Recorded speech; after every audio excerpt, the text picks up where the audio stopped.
shunned and kissed away. Le consommateur a extrêmement mûri. Avant, on était dans de la réclame et il était prêt à avaler n'importe quoi et ça faisait de l'effet sur lui. Maintenant, c'est plus ça. Que ce soit un ado ou un 25-49, aujourd'hui, si le message n'est plus intéressant a priori pour la personne, il n'a juste pas d'effet. Les entreprises aujourd'hui doivent comprendre que le consommateur est un consomme-acteur. C'est un consommateur qui est capable en quelques secondes de dire à son ami, à sa mère, à son fils ou à son meilleur copain « ne choisis pas cette marque » ou au contraire de recommander la marque. Je crois aussi que pour les marques, c'est une opportunité assez formidable de dialoguer de façon directe avec ce consonaute ou cet internaute. Pour le consommateur, peut-être qu'on va cibler mieux ses attentes si on va le chercher sur Facebook ou si on va le chercher au journal de Claire Chazal. Donc peut-être que là, c'est un peu 360. Ce qui est intéressant dans le process de l'utilisation d'un ensemble de tous ces supports, c'est la façon dont on parle aux gens. On a changé la façon dont on en parle. Avant, effectivement, on avait la logique du 4x3 et on passait devant et on était impacté ou pas. Maintenant, on a une logique beaucoup plus marketing direct dans le monde du digital puisqu'on veut parler à vous, rien qu'à vous. C'est une expérience fluidifiée.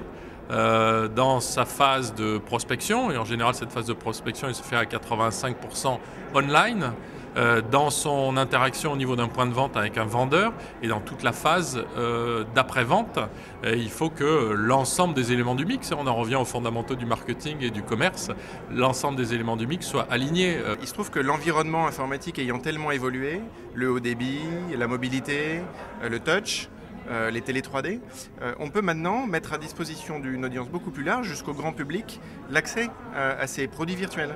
Et de fait, ça change tout. Je crois que ça lui donne accès surtout, et c'est très important, à de l'information. Je ne suis pas certain que l'internaute aille sur le web pour chercher de la publicité. Il y va d'abord pour chercher des conseils, de l'information, s'enquérir aussi de l'opinion d'autres consommateurs. Ou utilisateurs de services. Et donc ça oblige les entreprises à une cohérence beaucoup plus forte que celle qui existait auparavant. Je dirais qu'avant la cohérence c'était bien, c'était nécessaire, là c'est devenu un impératif. Une entreprise est obligée d'être cohérente et au-delà même de cette cohérence, elle est obligée d'être cohérente entre ce qu'elle dit et ce qu'elle fait, c'est-à-dire mettre une espèce de très grande force entre la manière dont elle s'affiche, la manière dont elle va communiquer, sa communication, et la manière dont elle va se comporter, c'est-à-dire la manière dont ces différentes parties prenantes vont pouvoir s'exprimer sur le net et vont pouvoir interagir. Donc il y a un devoir de cohérence qui est beaucoup plus fort. Sinon, le consommateur, il va chercher à fuir, évidemment, puisque plus vous le cherchez, plus il s'en va. C'est comme un corps qui est habitué au virus, et il développe les anticorps. Donc plus vous communiquez avec lui, plus il est réceptif à la communication, plus il connaît vos ficelles, donc plus il va vous échapper. Et donc on ne va plus penser campagne one-shot, on va penser campagne scénarisée et répartie sur différents canaux en fonction de le développement de la campagne, la relation que l'on veut avec les internautes. Donc c'est un effet d'impact. Globalement, on a un impact plus fort et on a un spam publicitaire plus faible. Et c'est l'enjeu aujourd'hui majeur des marques. Pour les entreprises, c'est une mutation absolument considérable. Et d'ailleurs, il est probable que certaines n'y arrivent jamais, puisque les entreprises qui historiquement ont organisé en silo des métiers, le métier de la vente, le métier du CRM, le métier de la communication d'entreprise, le métier de la marque, du marketing, le métier des tarifs, doivent maintenant réhorizontaliser tous ces silos pour essayer de reconstituer l'ensemble des points de contact entre leurs marques et leurs consommateurs ou leurs prospects. Donc c'est une mutation, y compris au niveau des systèmes d'information, qui est absolument gigantesque. Ça implique des changements en termes d'organisation, notamment dans les agences et aussi chez l'annonceur. Donc il faut qu'on puisse s'adapter à ces nouveaux modes de communication. C'est vrai que les marques deviennent de plus en plus des éditeurs de contenu. Les agences deviennent de moins en moins, en tout cas pour ce qui concerne les agences médias, uniquement des gens qui font de la stratégie des moyens, mais qui racontent des histoires et qui créent des expériences de marque. Donc en fait, je dirais que tout notre univers de communication, de communicants est en train d'évoluer. Et je pense qu'il faut s'adapter à cette nouvelle ère avec des nouveaux types d'agences et des nouveaux types d'organisations.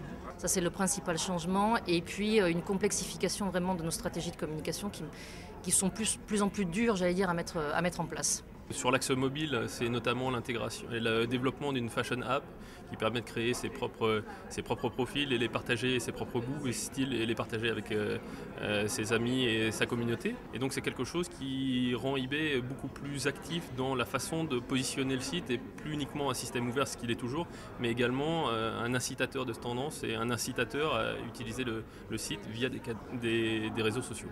Nous, on est beaucoup plus spécialisé dans le monde du digital, donc effectivement tout ce qui est les réseaux sociaux, tout ce qui est les médias sociaux, tout ce qui est les sites web, etc. On est un petit peu plus fort là-dedans. Mais en permanence, dans toutes nos campagnes, on a besoin toujours d'avoir ce qu'on appelle les anciens supports, les anciens médias. Donc ce que ça a révolutionné, c'est véritablement la nature des gens qui viennent travailler chez nous.